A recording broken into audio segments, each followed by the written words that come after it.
Ang aklat ng Acts Kabanata 13. At ngayon sa kapulungan ng Antioquia, mayroong mga iilang propeta at mga guro. Sila ay sina Bernabe, Simeon, na tinatawag na Niger, Lucio na taga Cyrene, Manan, kinakapatid na lalaki ni Herodes na tetrarka, at Saul.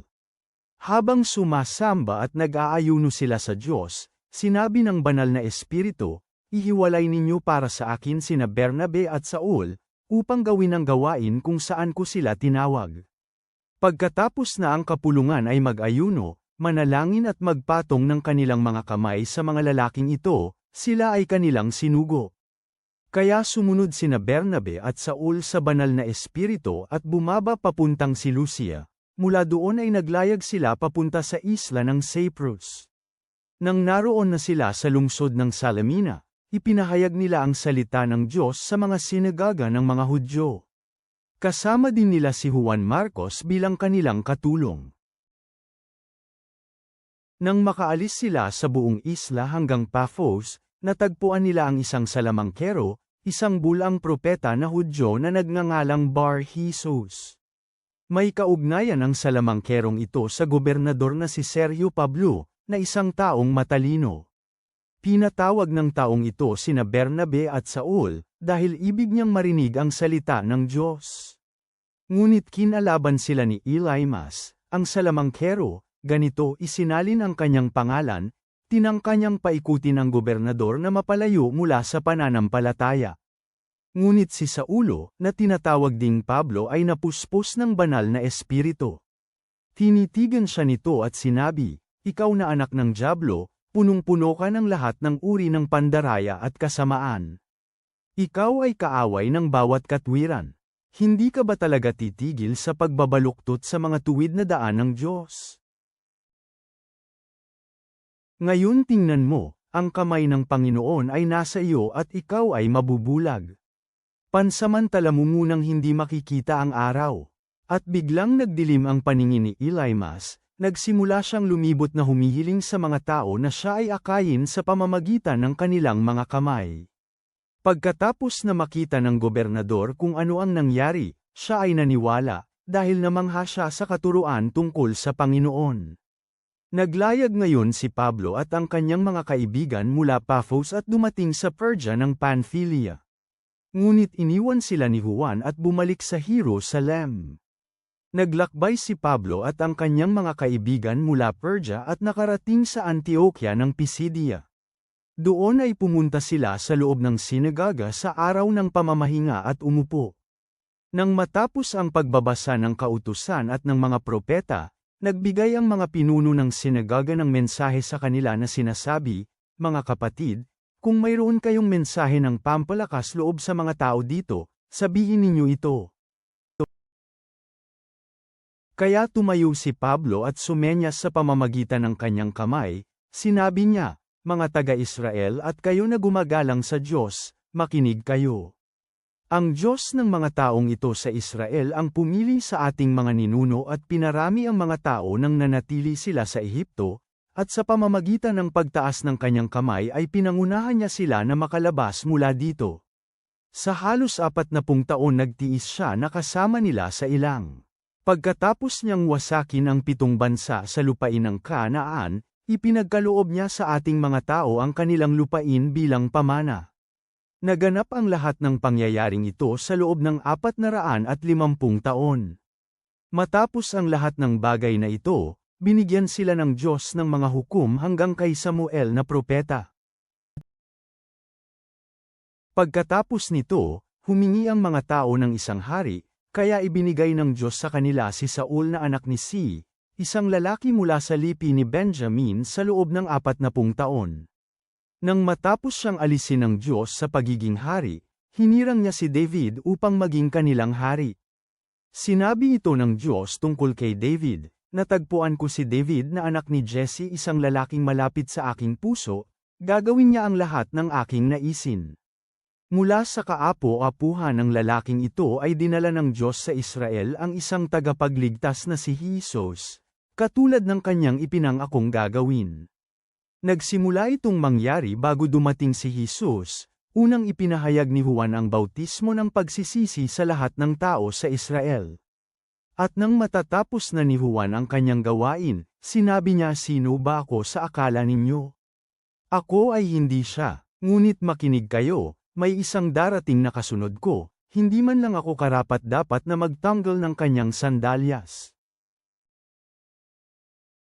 Mga kapatid, mga anak na mula sa lipi ni Abraham at ang mga kasama ninyo na sumasamba sa Diyos, ito ay para sa atin kaya ipinadala ang mensaheng ito tungkol sa kaligtasan. Para sa kanila na taga-Jerusalem, at sa kanilang mga pinuno, na hindi totoong nakakakilala sa Kanya, ni hindi talaga nila nauunawaan ang tinig ng mga propeta habang binabasa tuwing araw ng pamamahinga. Kaya natupad nila ang mga mensahe ng mga propeta sa pamamagitan ng paghatol kay Hesus sa kamatayan. Kahit pa wala silang natagpuang dahilan upang patayin siya, hiniling nila kay Pilato na siya ay patayin. At nang natupad na nilang lahat ang mga bagay na isinulat tungkol sa kanya, siya ay kanilang ibinaba mula sa puno at inihiga sa isang libingan. Ngunit binuhay siya ng Diyos mula sa mga patay. Nakita siya sa loob ng maraming araw ng mga sumama sa kanya mula Galilea hanggang Jerusalem. Ang mga taong ito ang naging mga saksi niya ngayon sa mga tao. Kaya dala namin sa inyo ang magandang balita tungkol sa mga pangakong ibinigay sa ating mga ninuno. Iningatan ng Diyos ang mga pangakong ito sa atin na kanilang mga anak, na kung saan binuhay niya si Hesus mula sa mga patay. Ito din ang naisulat sa 2 awit, "Ikaw ang aking anak, at ngayon ako ay iyong magiging ama." Tungkol din naman sa katotohanang binuhay siya mula sa mga patay upang hindi mabulok ang kanyang katawan, nagsalita siya ng katulad nito, "Ipagkakaloob ko sa iyo ang banal at maasahang mga pagpapala ni David." Ito rin ay kung bakit niya sinabi sa iba pang awit, "Hindi mo pahihintulutan na makitang mabulok ang iyong nag-iisang banal." Nang matapos paglingkuran ni David ang kanyang sariling salinlahi sa mga nais ng Diyos, nakatulog siya, kasama ng kanyang mga ama, at nabulok, ngunit siya na binuhay ng Diyos ay hindi nabulok. Kaya dapat ninyo itong malaman, mga kapatid, na sa pamamagitan ng taong ito ay naipahahayag sa inyo ang kapatawaran ng mga kasalanan. Sa pamamagitan niya ang bawat isang mananampalataya ay pinawalang sala mula sa lahat ng bagay na hindi kayang maipawalang sala sa inyo sa kautusan ni Moises. Kaya't mag-ingat kayo na hindi mangyari sa inyo ang sinabi ng mga propeta. Tingnan ninyo, mga mapang-alipusta, at mamangha kayo at saka mamamatay sapagkat isasagawa ko ang gawain sa inyong mga araw, isang gawaing hindi ninyo paniniwalaan kailanman, kahit pa mayroong maghayag nito sa inyo. Habang paalis na sina Pablo at Bernabe, nagmakaawa sa kanila ang mga tao kung maaari nilang sabihin muli ang katulad na mensahe sa susunod na araw ng pamamahinga. Nang matapos na ang pagpupulong sa sinagoga, marami sa mga Hudyo at mga taong nagbago ng paniniwala ang sumunod kina Pablo at Bernabe, na nagsalita sa kanila at nang hikayat na magpatuloy sa biyaya ng Diyos. Nang sumunod na araw ng pamamahinga, halos ang buong lungsod ay nagsama-samang nagkatipon upang makinig ng salita ng Panginoon. Nang makita ng mga Hudyo ang maraming tao, napuno sila ng pagkainggit at nagsalita laban sa mga bagay na ipinahayag ni Pablo at ininsulto siya. Ngunit matapang na nagsalita sina Pablo at Bernabe at sinabi, "Kinakailangan muna na ang salita ng Diyos ay may bahagi sa inyo. Ngunit nakikita kong itinutulak ninyo ito palayo sa inyong sarili at itinuturing ang inyong sarili na hindi karapat-dapat sa buhay na walang hanggan. Tingnan ninyo, pupunta kami sa mga Gentil. Sapagkat iniutos sa amin ng Panginoon, na nagsasabi, inilagay ko kayo bilang ilaw sa mga Gentil upang kayo ay magdala ng kaligtasan sa mga pinakadulong bahagi ng mundo." Nang narinig ito ng mga Gentil, nagalak sila at pinuri ang salita ng Panginoon. Nanampalataya ang mga naitalaga sa buhay na walang hanggan.